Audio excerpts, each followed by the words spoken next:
네, 이번 시간부터 몇 시간에 걸쳐서 성경에 관한 교리, 성경이 도대체 뭐냐, 여기 이제 공부를 좀 하도록 하겠습니다. 여기 가서 보시면 그 교재에 성경이 어떤 책인가에 대한 정의가 이렇게 잘 나와 있습니다. 제가 먼저 한번 읽어드릴 테니까 한번 뭘 의미하는지 여러분 한번 들으시면서 생각해 보면 좋을 것 같습니다. 성경은 하나님의 생각과 사람의 상태와 구원의 방법과 죄인의 운명과 신자의 행복을 담고 있다. 성경의 교리들은 거룩하고 그 훈계들은 구속력이 있으며 그 역사들은 진실하고 그 결정사항들은 바꿀 수 없다. 성경을 읽어 지혜롭게 되고 성경을 믿어 안전을 얻으며 성경의 내용을 실천하여 거룩한 자가 되라. 성경은 너를 인도할 빛과 너를 지탱할 음식과 너를 기쁘게 할 위로를 포함하고 있다.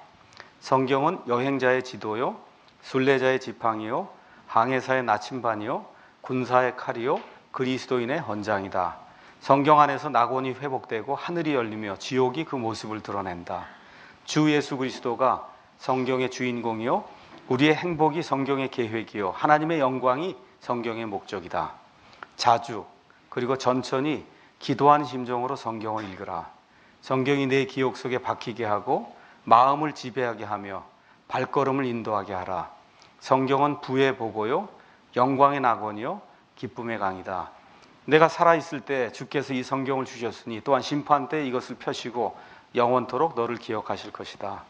성경은 최고의 책임을 요구하여 수고에 대해서는 최고의 보상을 주되 그 안에 거룩한 내용들을 무시하는 자는 다 지옥불로 정죄할 것이다. 아주 성경에 대해서 잘 정의를 내려놨어요. 작자는 누군지 이제 알 수가 없습니다.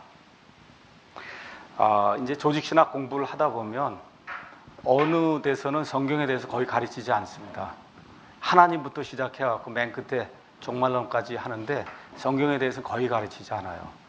근데 저희는 조직신학을 시작하면서 먼저 성경에 대해서 이야기하려고 합니다. 왜 그래요? 저와 믿는 하나님, 저와 여러분이 믿는 하나님, 저와 여러분이 의지하는 그 예수님, 우리가 앞으로 가게 될 천국, 믿지 않는 데 가게 될 지옥, 앞으로 이루어질 모든 일, 성경 밖에서 이야기하는 것은 아무 소용이 없습니다. 맞죠?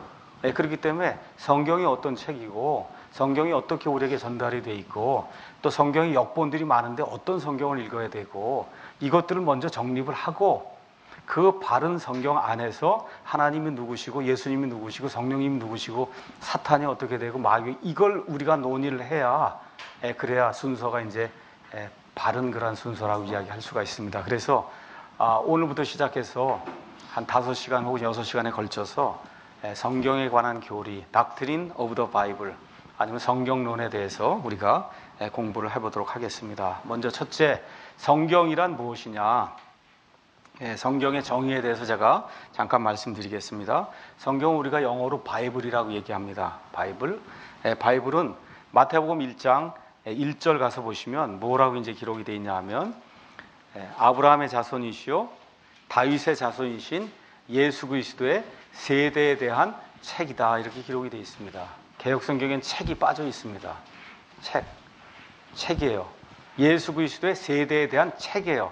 이 책이 그리스 말로는 비블로스예요. 그 비블로스가 영어로 넘어오면서 바이블이 된 거예요. 그러니까 책이에요. 바이블은 뜻이 책이란 뜻입니다. 책.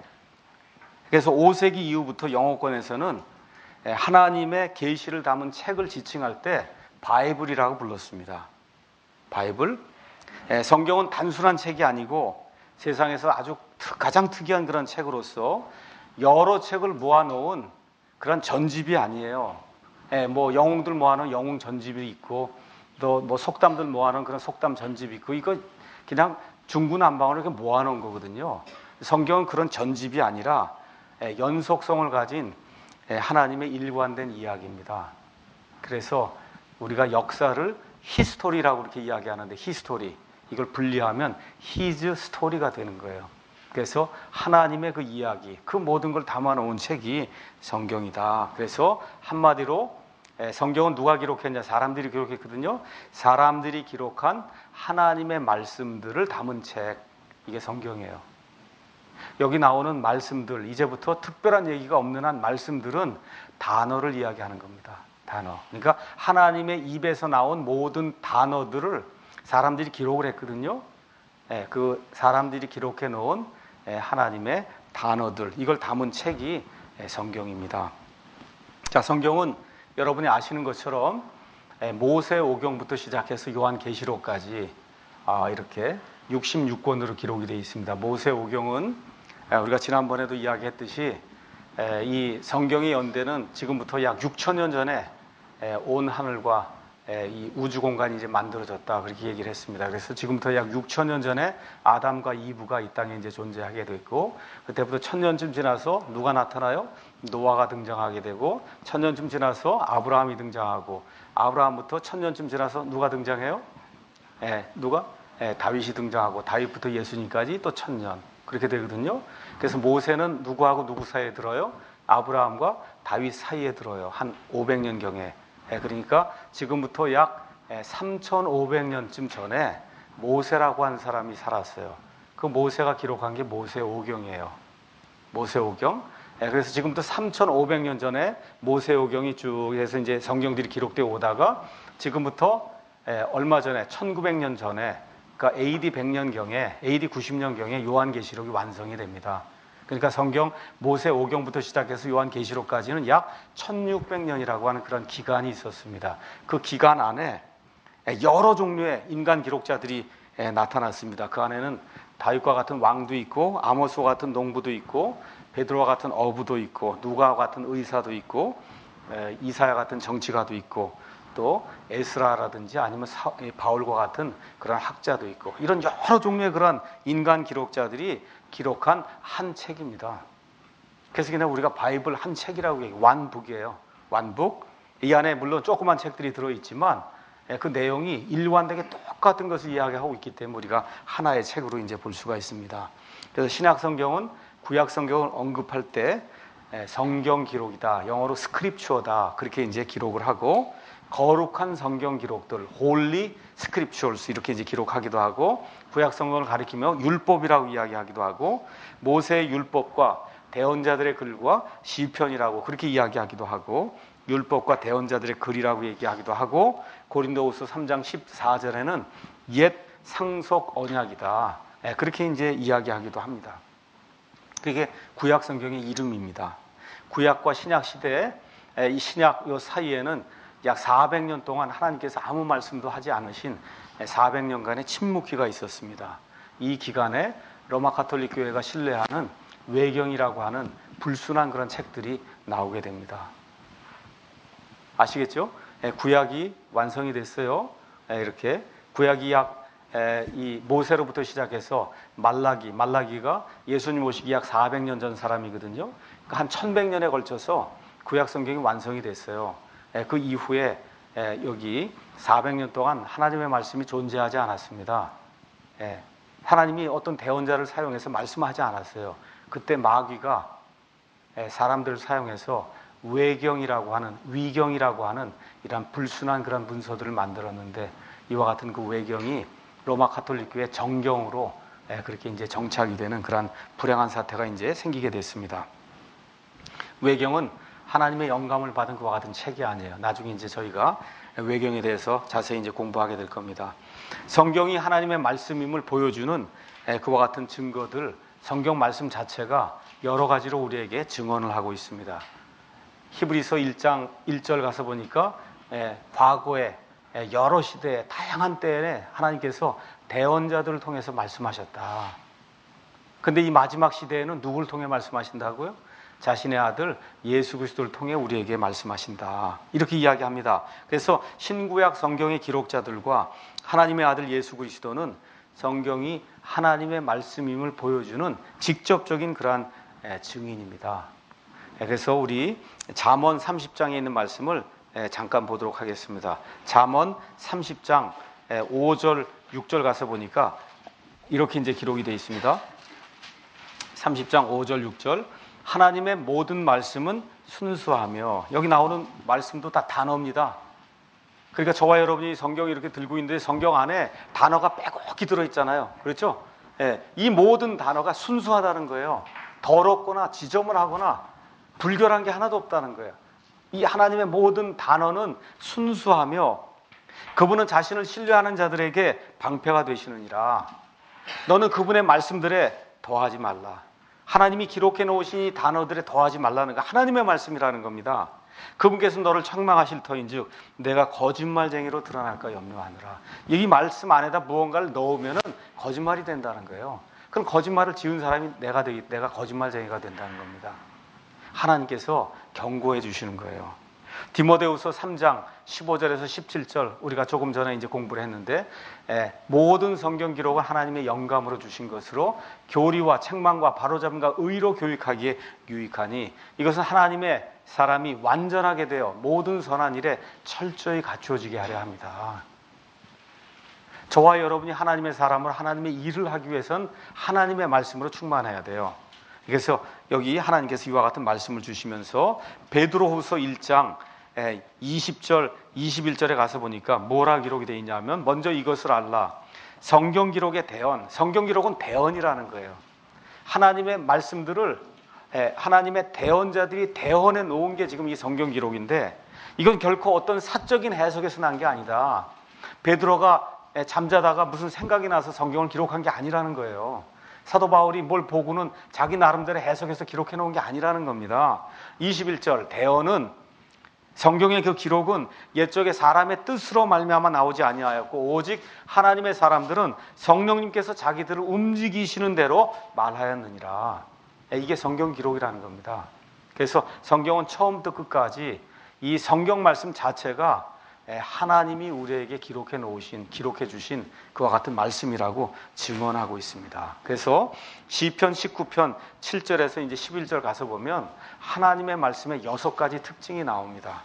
그래서 하나님의 말씀이 사람 속에 들어가면 어떤 변화를 일으키는가 그 내용이 시편 19편 7절에서 11절에 나와 있어요.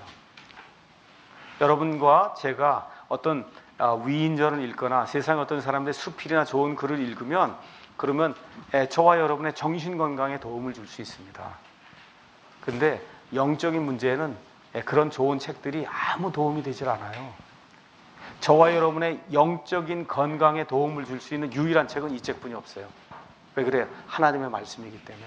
왜 그래요? 하나님은 영이시기 때문에. 그렇죠? 하나님께 경배하는 자들이 영과 진리로 경배할지니라.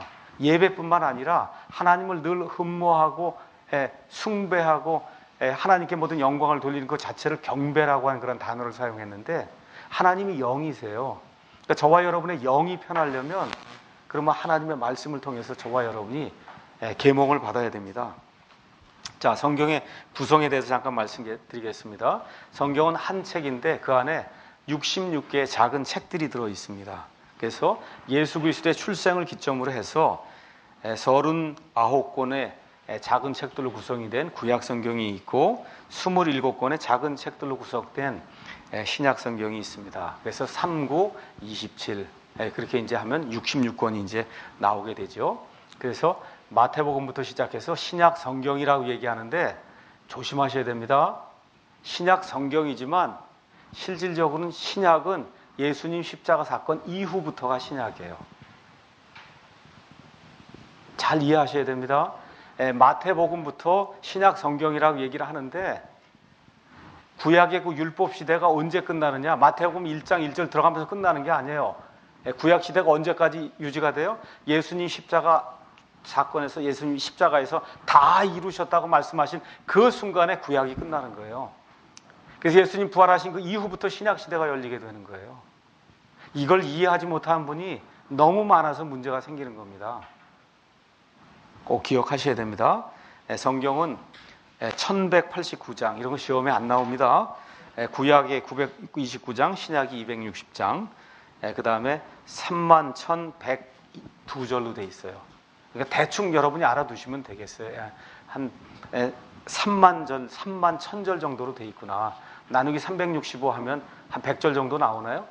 그러니까 하루에 100절 정도 읽으면 그러면 성경을 1년에 한 번씩 읽는 거다. 맞죠? 그러니까 2장에서 3장 정도다. 이렇게 생각하시면 돼요. 한 3만 1000절 정도가 되는구나.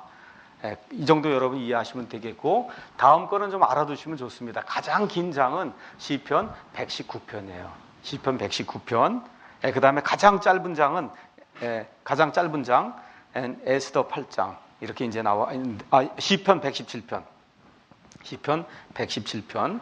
그 다음에 성경에 장이 총 몇 개가 있다고 말씀드렸는데 1189장이 있는데, 이 1189장 이거에 딱 중간이 되는 장은 시편 117편입니다. 시편 117편.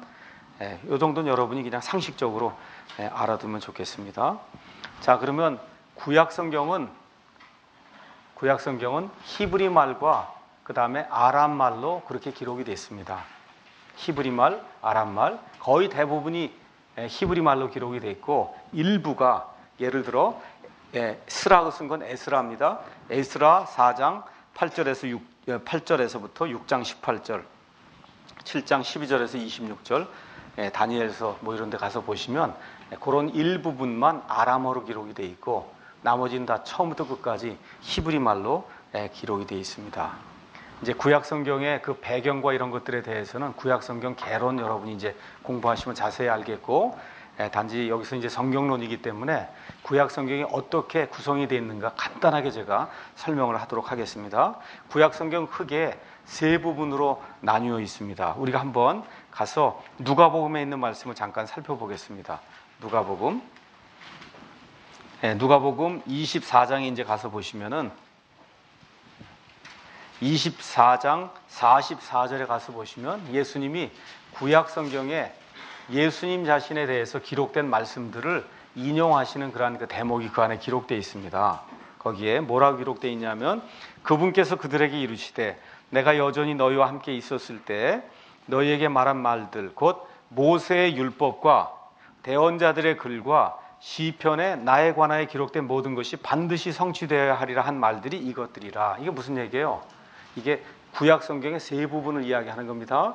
그래서 구약 성경은 세 부분으로 크게 나누면, 하나는 모세의 율법, 그 다음에 뭐예요? 대언자들의 글, 그 다음에 또 하나는 시편. 이는데 그 시편 안에 다른 것들이 많이 들어있습니다. 그 내용을 제가 여러분에게 설명합니다. 모세오경은 여러분이 잘 아시는 대로 창세기, 출애굽기, 레위기, 민수기, 신명기에서 모세가 기록해 놓은 구약 성경의 처음 5책을 모세오경이라고 이야기하고, 구약 성경은 그 다음 부분이 대언서로 기록이 되어 있습니다. 그래서 대언서는 초기 대언서, 전기 대언서와 그 다음에 후기 대언서가 있습니다. 그래서 전기 대언서에는 여호수아, 사사기, 사무엘기, 그 다음에 열왕기 이게 이제 들어가 있고, 후기 대언서에는 이사야, 예레미야, 에스겔, 그 다음에 호세아부터 말라기까지 12개 소 대언서가 이 안에 이제 포함이 되어 있습니다. 그 다음에 아까 시편이라고 얘기한 게 이 정확한 용어로는 거룩한 기록들. 이 거룩한 기록들은 몇 가지로 나뉘어요. 첫 번째는 진리를 담고 있는 것, 시편, 잠언, 욥기. 그 다음에 5개의 두루마리, 아가, 룻기, 에가, 그 다음에 전도서, 에스더 해서 유대인들이 명절 때 이와 같은 것들을 이제 읽었습니다.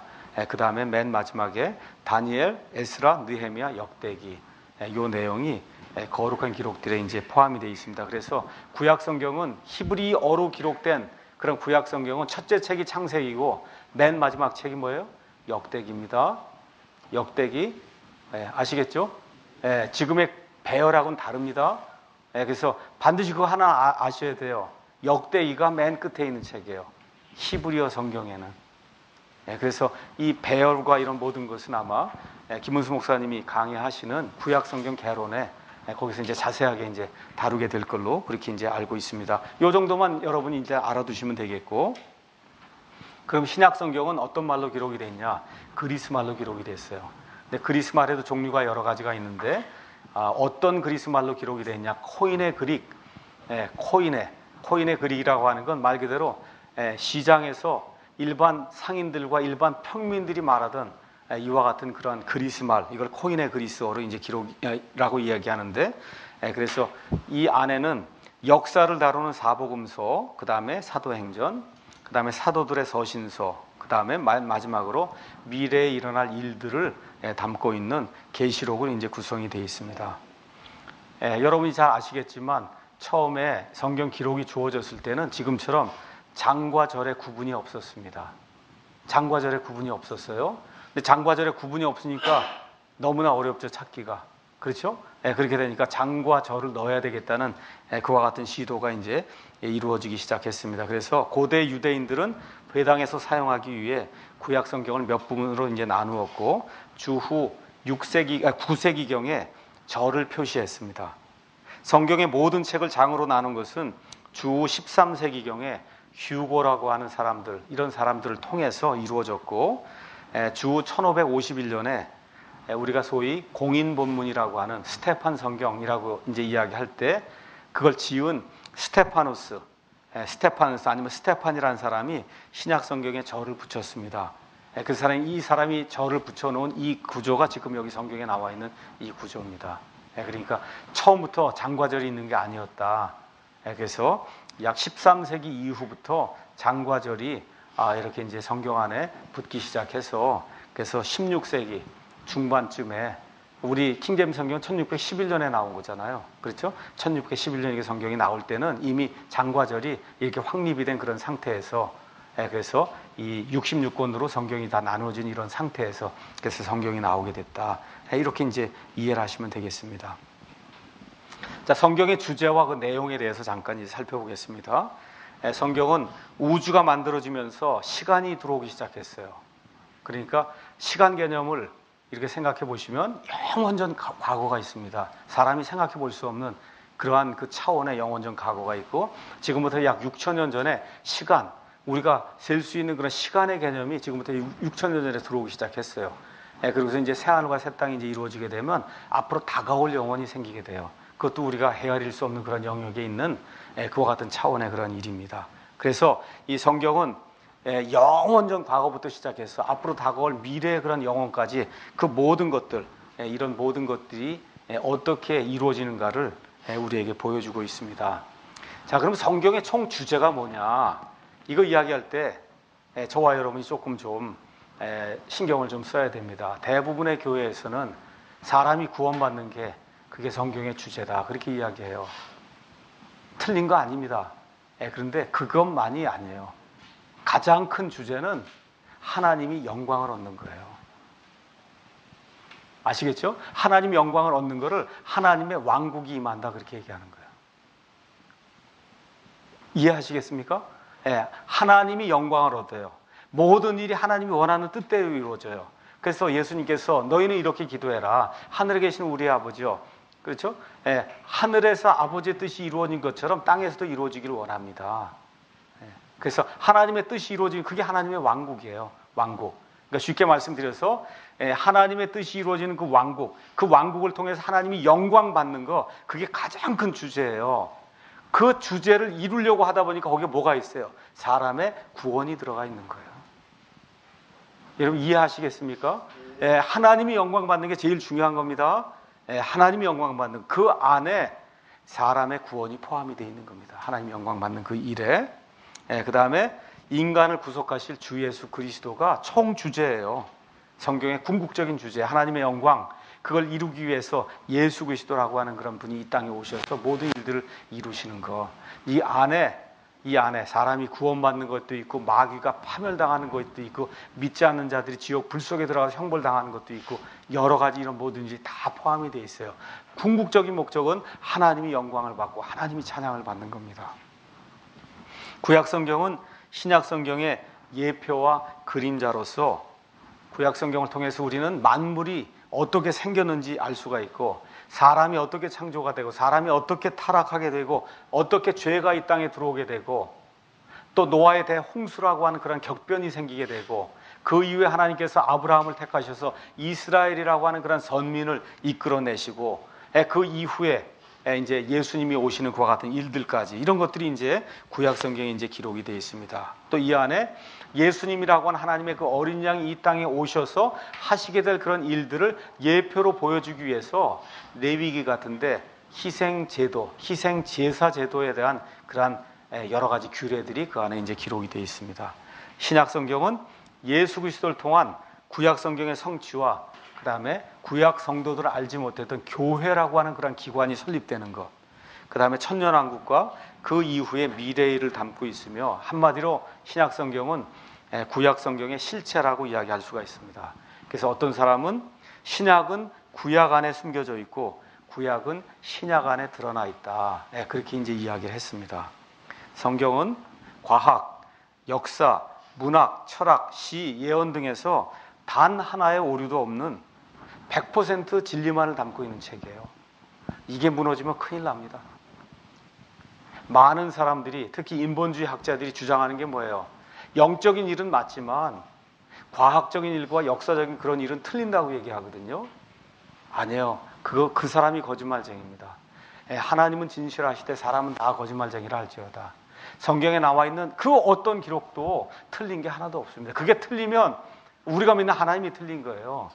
그렇게 되면 하나님 믿을 필요가 없습니다. 하나님께 오류가 있을 수 없어요. 하나님의 숨이 들어가 있는 이 말씀에는 1.1획도 틀릴 수가 없습니다. 이거에 대한 확신이 없으면 믿음 생활하기 대단히 어려워요.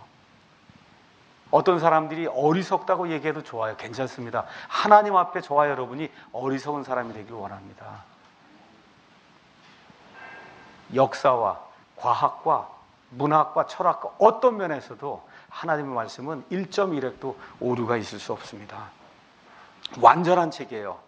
또한 이 성경은 시, 역사, 드라마, 사랑 이야기, 증오 이야기, 전쟁 이야기, 철학 이야기, 논증 등을 담고 있는 문학책이기도 합니다.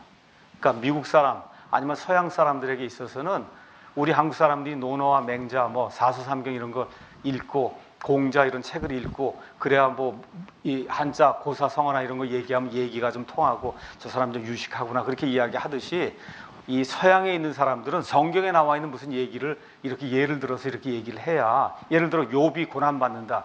우리나라 사람들 믿지 않는 사람은 욥 고난받는 거 전혀 이해 못하죠. 미국 사람 중에 욥 모르는 사람 아무도 없어요. 믿지 않아도 다 알아요. 왜 그래? 성경을 문학책 정도라도 읽기 때문에. 이해하시겠죠? 그렇게 이제 성경이라고 하는 책이 문학책으로서에도 큰 가치를 이제 지니고 있습니다. 성경은 편견이 없는 책입니다. 그래서 사람의 죄와 실수를 적나라하게 보여주며 하나님, 사탄, 사람, 죄, 구원, 생명과 사망, 천국과 지옥 등을 권위 있게 선포합니다. 권위 있게. 이런 권위로 편견 없이 사람은 이런 책을 지을 수가 없어요. 오직 하나님만이 이와 같은 기적을 사람을 위해서 할 수가 있습니다. 어떤 사람이 롯 기사를 읽는데 아이들과 함께 있는데 얼굴이 뜨거운 장면이 나오잖아요. 롯이 자기 두 딸들하고 동침을 해갖고 그래서 거기서 암몬 족속과 모압 족속의 시조가 되는 그 아들들이 이제 생겨나잖아요. 야, 이거 진짜 읽기 어려운 그런 대목이죠. 성경은 거침없이 기록해놨어요. 거침없이. 다윗이 그 훌륭한 사람인데 그 밧세바 이런 거 하나 정도 눈 감아주면 어때요? 그거 빼면은 다윗이 아주 완벽한 그런 인간이거든요. 기록해 놓습니다. 왜 그래요? 저와 여러분의 교훈을 위해서, 사람이 어떤 존재라고 하는 걸 하나님이 우리에게 분명하게 보여주시기 위해서, 그래서 적나라하게 다 기록해. 그래서 성경인 거예요. 그래서 성경인 겁니다. 그래서 좋은 것도 있고 나쁜 것도 있고 이런 인간에게 일어나는 그런 모든 일들을 있는 그대로 보여주기 때문에 이 성경을 저와 여러분이 저의 핵심 교과서로 두고 이 책을 읽으면, 그리고 여기서 경각심을 얻게 되면 그러면 저와 여러분의 삶을 윤택하게 만들 수가 있습니다. 끝으로 성경은 초자연적인 책으로서 사람의 몸을 입고 오신 예수님 안에 드러난 하나님의 속성과 영광과 거룩함을 보여주는 유일무이한 책이에요. 저와 여러분이 하나님이 누구신가 그거 알려면 꿈꾸지 않아도 돼요. 다른 책 읽지 않아도 됩니다. 복음서만 읽으면 돼요. 복음서에 나타난 그 예수님이 곧 하나님이에요. 사람의 몸을 입고 오신 하나님이에요. 그걸 읽으시면 하나님이 이걸 원하시는구나. 하나님의 마음이 이런 거구나. 하나님이 어떤 사람을 귀중하게 여기는구나. 어떤 사람에게 구원을 베푸시는구나. 어떤 사람을 미워하는구나. 어떤 일들을 미워하는구나. 이 안에 다 들어있어요. 그러니까 하나님 아시려면 예수 그리스도라고 하는 이 창을 통해서 보는 하나님이 진짜 하나님이에요. 그거 외에 하나님은 없습니다. 그래서 나를 본 자는 아버지를 봤다. 예수님이 그렇게 이야기하시는 거거든요. 그래서 아주 초자연적인 그런 책이에요. 그래서 성경은 기록된 말씀이요, 예수님은 살아있는 말씀이다. 우리가 그렇게 이야기할 수가 있습니다. 자, 그러면 성경 기록이 우리에게 이렇게 전달이 돼서 이제 내려오는 그런 과정이 있는데, 이거에 대해서는 이제 자세하게 제가 이제 설명을 할 겁니다. 그냥 지금은 간단하게 이런 단계가 있다는 것만 제가 말씀을 드릴게요. 성경 기록이 우리에게 전달되기 위해서는 첫째, 하나님이 성경 기록들을 드러내어 보여주셔야 돼요. 맞습니까? 그걸 우리가 계시라고 이야기합니다. 계시. 그 다음에 하나님이 이걸 드러내 보여줬는데 말로만 보여주고 글로 기록을 안 해놓으면 그 계시가 없어진단 말이에요. 그러니까 둘째 단계는 뭐가 있어야 돼요? 성경을 기록하는 단계가 있어야죠. 그걸 우리가 영감이라고 이야기합니다. 영감. 그 다음에 하나님이 영감으로 이렇게 기록해 놓으신 이 기록들이 지금 이 시간까지 보존이 돼서 내려오지 않으면은 그러면 다 소실이 되고 없어지는 겁니다. 그래서 성경 기록이 우리에게 전달이 되기 위한 셋째 단계는 우리가 보존이라고 이야기할 수가 있습니다. 보존. 자, 보존이 돼서 하나님께서 오리지널 랭귀지, 원어로, 그리스 말로, 히브리 말로, 아람 말로 하나님의 모든 단어들을 숨을 풀어 내어주시고 그거를 기록하게 하시고 보존까지 다 해주셨어요. 근데 저와 여러분이 지금 그리스 말, 히브리 말 읽고 성경 자유자재로 해석할 수 있습니까? 안 되잖아요. 그렇죠? 그러니까 그 다음 단계로 모든 민족에게 복음이 선포되기 위해서는 그 단어들이 번역이 돼야 됩니다. 번역하는 그와 같은 단계가 이제 필요하다. 그 다음에 번역된 성경이 들어왔습니다. 그렇죠? 그럼 어떻게 읽고 어떻게 돼? 해석을 해야 된단 말이에요. 이것도 중요한 거예요. 같은 성경을 읽고도 해석이 다 다르잖아요.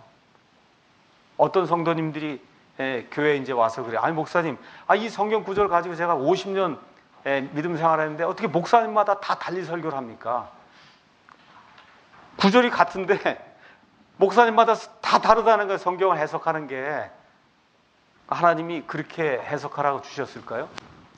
저와 여러분 누구에게 편지를 씁니다. 이 성경은 하나님이 땅에 살아가는 저와 여러분을 위해서 주신 편지예요. 그럼 우리 형제님이나 누가 멀리 떨어져 있는 친구나 아내에게 편지를 썼는데 아내가 이걸 읽을 때 하고 아내가 읽는 거하고 옆에 딸이 읽는 거하고 아들이 읽는 거하고 이게 읽은 편지가 내용이 다 달리 해석이 되면 큰일 나죠. 맞습니까? 그러니까 1차적으로 해석은 몇 개가 있어야 돼요. 하나뿐이 없는 거예요.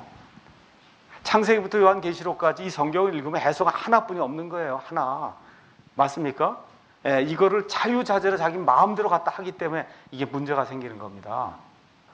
그래서 그 해석도 올바르게 해야 돼요. 해석이 잘 됐어요. 해석해놓고 끝내면은 그럼 위선자가 돼요.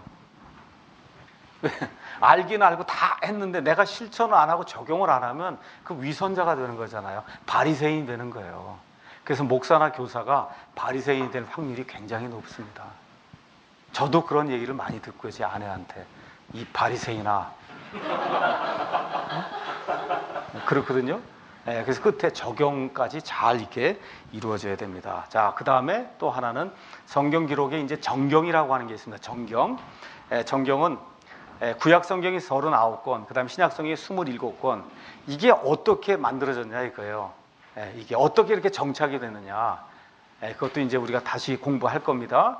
이것은 한마디로 하나님의 영감이 들어있는 그런 책은 하나님이 정경으로 정하시는 겁니다. 하나님이. 그래서 정경은 측량하는 막대기로서 다른 것들을 비교하고 대비하는 그런 표준을 이제 이야기합니다. 그래서 유대교와 기독교는 처음부터 끝까지 구약 성경은 39권, 신약 성경 27권만 정경으로 인정했어요. 천주교처럼 외경도 정경으로 인정하지 않았습니다. 또한 정경의 본문 형태는 항상 대부분의 성도들이 사용했던 다수 본문을 기준으로 해서 정경이 이제 기록이 됐습니다. 자, 그러면 성경의 확산과 그 다음에 보편적인 그 성경에 대해서 제가 잠깐 말씀을 드리겠습니다. 처음으로 세상에 잘 알려진 영어 신약 성경은 1370년경에 위클리프라고 한 사람이 만든 영어 성경이에요. 위클리프. 그래서 위클리프는 라틴어로 기록된 그 천주교 성경을 영어로 다 번역을 한 그와 같은 사람입니다. 근데 그 당시에는 인쇄술이 아직 1450년경에 인쇄술이 발견이 되기 때문에 그 전에는 일일이 다 손으로 썼어요. 손으로 쓰다 보니까 성경 한 권 만드는데 6개월, 1년씩 이렇게 걸렸습니다. 그래서 그 당시에 지금부터 한 500년, 600년 전에 성경을 한 권 내가 집에 두려면은 1년치 봉급을 가져다가 바쳐야 성경을 하나 구입할 수 있었습니다. 지금 이거 3만 원, 4만 원이면 4만 원만 내면 한글 영어가 들어가 있는 성경을 지금 4만 원 하루 임금이나 되나요 지금? 예. 그러니까 얼마나 좋은 시대에 살고 있어요. 그런데 그 당시에는 성경 외에 다른 책이 없었기 때문에 성경을 읽어보려고 사람들이 무진장 애를 썼습니다. 지금 성경이 너무 흔해 빠져서 어디 가나 성경이 있어요. 어떻게 해요? 성경을 안 읽어요. 성경 읽지 않는 묘한 그와 같은 시대에 지금 우리가 살고 있습니다. 자, 그래서 인쇄술이 약 1450년경에 구텐베르크에 의해서 이제 만들어졌어요. 그래서 구텐베르크가 인쇄기를 만든 이후에 처음으로 만든 책이 뭐예요? 성경책이에요. 그래서 그 성경책 이름이 구텐베르크 성경입니다. 구텐베르크 성경. 그 뒤 1526년에 처음으로 틴데일의 신약 성경이 인쇄돼 나왔습니다. 그래서 1517년에 마르틴 루터에 의해서 종교개혁이 이루어지고, 종교개혁이 이루어진과 동시에 마르틴 루터가 처음으로 한 일이 성경을 독일어로 번역하는 거였어요. 그래서 에라스무스의 그리스어 본문을 가지고 신약 성경을 번역하고 또 구약 성경을 번역하고, 또 이 당시에 틴데일이라고 하는 사람도 루터하고 아마 같이 같은 시대를 살았으니까, 그래서 이 에라스무스의 그리스어 본문을 가지고 신약 성경을 이제 만들었습니다. 그 다음에 1535년에 카버데일이라고 하는 사람이 처음으로 신구약을 포함한 성경 전서를 발간했습니다. 그 뒤에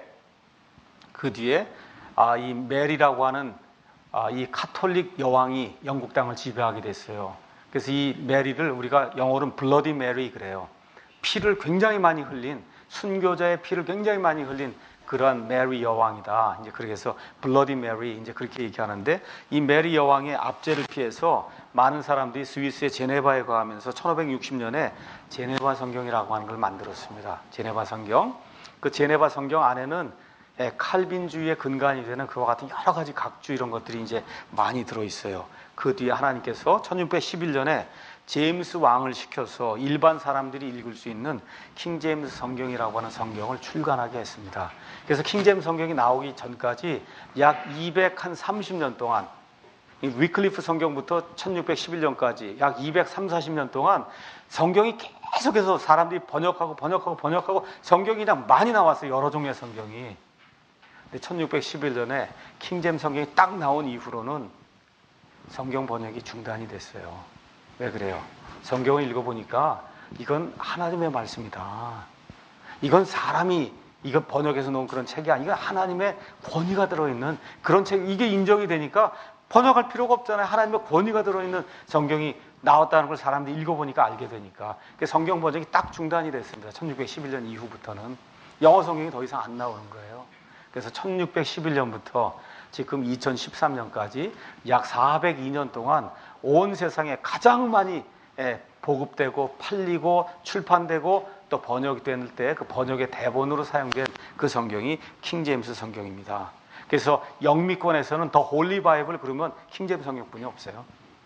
그러면 NIV는 뭐냐? 1970년경에 NIV, 그 다음에 NASB 뭐 등등 이런 현대 역본들이 나오기 시작했는데, 그 이유는 천주교 사본들을 가지고 온 세상을 장악하려고 하는 마귀의 의도에 의해서 이와 같은 신역본들이 이제 나오기 시작하고 있습니다. 그럼 이 성경들의 차이가 뭐냐? 킹제임스 성경은 형식적 일치 번역 기법을 사용해서 히브리말, 그리스말을 1:1 매칭이 되게 그렇게 번역을 한 거예요. 형식적으로 똑같이. 그러니까 저와 여러분이 영어 킹제임스 성경을 딱 읽으면 히브리말하고 그리스말하고 1:1 매칭이 된 걸 그대로 읽는 겁니다. NIV, NASB, 뉴 킹제임스 이런 건 의역 성경이에요. 의역. 뜻만 맞으면 된다 해서 1:1로 이렇게 형식을 맞추지 아니하고 뜻만 맞게 이렇게 만들어 놓은 그와 같은 성경이에요. 그렇기 때문에 이게 사실은 성경이라 부르기가 어려운 그와 같은 성경입니다. 그래서 킹제임스 성경은 축자적, 단어 대 단어, 문장 대 문장, 형식 대 형식 이런 모든 것이 원어하고 똑같이 일치가 되도록 그렇게 만들어 놓은 그런 성경이기 때문에 저와 여러분이 굳이 영어 원어 가지 않아도 이 영어만 그대로 보실 줄 알면 이 영어에 들어있는 그 말씀이 그대로 원어에 그대로 있는 겁니다. 그 말씀을 그대로 번역한 게 우리 한글 흠정역 성경이에요. 그래서 저와 여러분이 이 영어 성경과 이 흠정역 성경만 있으면 그럼 얼마든지 바른 교리, 바른 교회, 바른 구원, 바른 사회 만들 수가 있습니다. 마지막으로 성경의 영향에 대해서 잠깐 이야기하고 마치겠습니다. 성경은 인류 역사를 통해 가장 많이 읽히고 번역되고 팔리고 영향을 미친 책이다. 이렇게 된 책 중에 가장 많이 팔린 책이 킹제임스 성경이에요. 성경이 여러 나라 말로 많이 파급이 됐잖아요. 그 중에 제일 많이 팔리고, 제일 많이 번역되고, 제일 많이 읽히고, 제일 많이 사랑받은 그런 책이 킹제임스 성경입니다. 실로 고대에서 현대에 이르기까지 성경만큼 인류에게 많은 영향을 끼친 책이 없습니다. 그래서 지금까지 성경은 약 2,000개 정도의 언어로 번역됐고, 지금 한국이든 미국이든 어디든 성경에 대해서 조그만 지식이 있어야 지식인이라고 하는 그와 같은 이야기를 들을 정도로 많은 영향을 미치고 있는 그런 책입니다. 다른 종교에도 경전이 있습니다. 그렇지만 그런 경전에는 예언이 없어요. 하나님의 말씀이 들어있지 않아요. 다 사람의 말입니다. 그렇기 때문에 영향을 미치지 못해 사람을 변화시키지 못합니다. 이슬람 보세요. 얼마나 무지하게 살아요. 불교 가보세요. 힌두교 가보세요. 얼마나 사람이 무지하게 살아요. 개 돼지처럼 살아요. 왜 그래요? 하나님의 것이 아닌 우상을 섬기기 때문에 그렇습니다. 로마 가톨릭교회 성경을 우습게 여겨 교황이 성경보다 훨씬 높이 있어요. 로마 가톨릭 섬기는 남미, 필리핀 이런 데 가봐요. 제일 못 살아요. 유럽에서도 제일 못 사는 이탈리아, 포르투갈, 스페인 다 가톨릭 하는데요. 그런데 못 삽니다. 개신교, 소위 얘기하는 기독교가 들어가는데 하나님이 복을 주세요. 하나님의 말씀이 들어가기 때문에 말씀이 들어가면 어두운 게 물러갈 수밖에 없습니다. 그래서 성경이 이런 영향력을 갖게 된 것은 그 안에 있는 초자연적인 하나님의 숨결 때문입니다. 역사를 통해서 많은 사람들이 성경을 없애거나 성경을 비하하려고 이제 노력했어요. 여러분이 잘 아시는 볼테르라고 하는 이와 같은 그 인본주의 이런 철학자가 있었습니다. 1694년에서 1778년에 살았는데 이 사람이 호언장담했어요. 앞으로 100년 이내에 기독교도 없어질 거고 성경도 없어질 거다. 그런데 그 말대로 되지 않고 오히려 볼테르가 살던 집이 성경을 저장하고 성경을 인쇄하는 그와 같은 집으로 바뀌었어요. 볼테르는 죽고 성경은 지금도 전 세계 모든 사람들이 가장 사랑하는 그런 책으로 남아 있습니다. 그래서 앞으로 이 땅이 소멸되고 새하늘과 새 땅이 열리며 영원한 미래가 올 때까지 성경은 믿지 않는 이에게 하나님의 지옥 심판의 경고를 주며 믿는 이에게는 하나님의 생명과 구원을 줄 겁니다. 그래서 이제 우리가 성경을 공부하니까 성경의 총 주제는 예수 그리스도다. 우리가 한 번만 성경 말씀 찾아보고 그리고 마치겠습니다. 요한복음 20장 30에서 31절 제가 읽겠습니다. 진실로 예수님께서 자기 제자들 앞에서 이 책에 기록되지 않은 다른 표적들도 많이 행하셨으나 이것들을 기록하면 예수님께서 하나님의 아들 그리스도임을 너희가 믿게 하려 하며 또 믿고 그분의 이름을 통해 생명을 얻게 하려 함이라. 다시 한번 31절 말씀 같이 읽겠습니다. 이것들을 기록하면 예수님께서 하나님의 아들 그리스도이심을 너희가 믿게 하려 하며 또 믿고 그분의 이름을 통해 생명을 얻게 하려 합니다. 이번 학기에 이 모든 강해를 통해서 이와 같은 그 예수 그리스도의 복이 저와 여러분에게 충만하게 임하기를 예수님의 이름으로 축원합니다. 자.